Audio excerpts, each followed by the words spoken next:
L'équipe de stratégie marketing d'NVI est fière de s'associer à cette capsule. L'affiliation publicitaire, l'une des 12 expertises offertes par NVI pour améliorer votre performance numérique. Je m'appelle Benjamin Lucier, je suis réalisateur chez Jetfilm et puis j'ai 27 ans. Je m'appelle Yuri Philippe Payet, je suis réalisateur à la Cavalerie et j'ai 26 ans.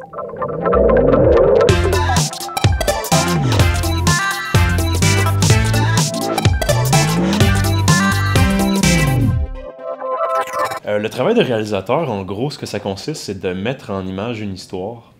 Et puis dans un contexte de pub, c'est de se mettre au service d'une idée qui vient de quelqu'un d'autre ou qui vient d'une agence de pub. On est un peu le gardien de cette émotion-là qu'on veut passer dans le message publicitaire. Il y a vraiment plusieurs volets à un travail de réalisateur. Donc c'est un peu comme un chef d'orchestre finalement. Il y a ce travail-là d'aller chercher différentes personnes qui sont des très bons dans leur domaine, parce qu'en fait c'est pas moi qui va opérer la caméra, c'est pas moi qui va faire le décor, c'est pas moi. Il y a plein de personnes qui sont spécialisées dans leur domaine, qui vont être au service du concept ou de la vision du réalisateur. Mais pour un réalisateur, ce qui est le fun, c'est qu'il n'y a pas vraiment de journée type.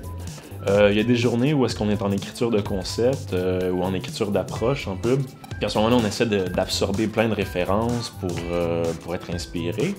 Il y a d'autres journées où on est en montage, on est vraiment dans un milieu tout seul, dans une petite salle dans le noir. Puis il y a d'autres journées où est-ce qu'on est sur un plateau de tournage, on est entouré d'un paquet de monde. Une journée plus occupée, là, des fois, c'est meeting par-dessus meeting, par-dessus meeting, différents projets. Être vraiment dedans pour un meeting, pour un projet, par exemple, publicitaire, puis là, devoir quitter, puis se mettre dans un bain plus vidéoclip, puis aller parler avec un artiste, développer une idée, revenir à la maison, étoffer un concept. Il y a beaucoup d'écriture quand même dans le processus de création. Ma première expérience de réalisateur, c'est un court-métrage que j'ai écrit en 2007 qui s'appelait The Diary. J'ai décidé justement de ne pas attendre qu'on m'offre la chance de réaliser. Je me suis mis de l'argent de côté et puis j'ai engagé une équipe moi-même, puis j'ai écrit une histoire, puis je l'ai juste faite.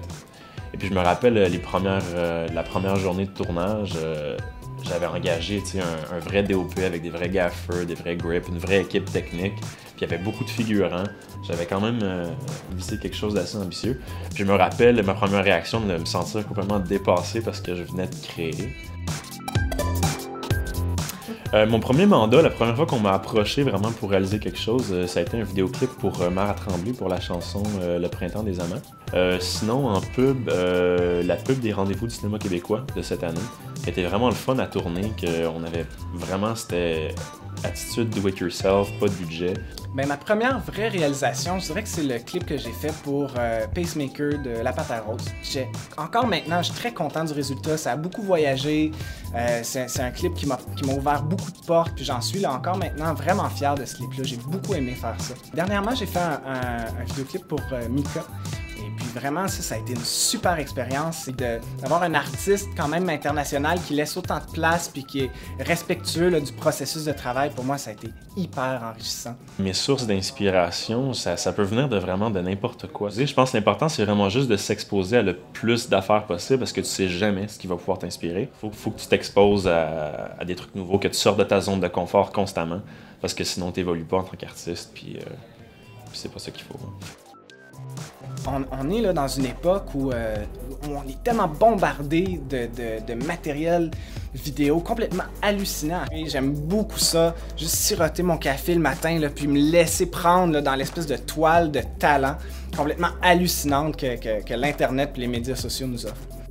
Des conseils à donner pour quelqu'un qui voudrait devenir réalisateur, ça serait d'être une éponge multidisciplinaire, absorber le plus d'expériences de vie et puis de formes d'art qu'on peut.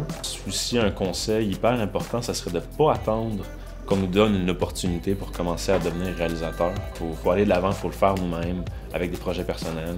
Jamais attendre à ce qu'on nous donne quelque chose de cuit dans le bec, parce que dans ce milieu-là, ça n'arrivera pas. En fait, je trouve qu'on est dans une époque complètement fascinante pour le métier de réalisateur, ou même tous les métiers du cinéma, parce que c'est rendu tellement démocratique la caméra. Tout le monde peut aller s'acheter un DSLR, une caméra Canon, puis faire des images épatantes avec. C'est à la portée de tout le monde. Moi, je dis, allez chercher la caméra, puis essayez, challengez-vous à aller faire ces images-là, puis à vous pousser. Lancez-vous dans le vide, finalement. Il faut se mettre en danger, puis c'est pas lourd comme processus maintenant. À l'intérieur d'une journée, tu peux penser à un concept, aller chercher une caméra, le tourner, le monter, puis le mettre sur YouTube. Faites-le à chaque jour s'il faut, pour vraiment là, vous mettre dans le bain, puis sentir que vous pouvez apporter quelque chose sur la scène même internationale. Il faut croire en soi, puis y aller, puis le faire.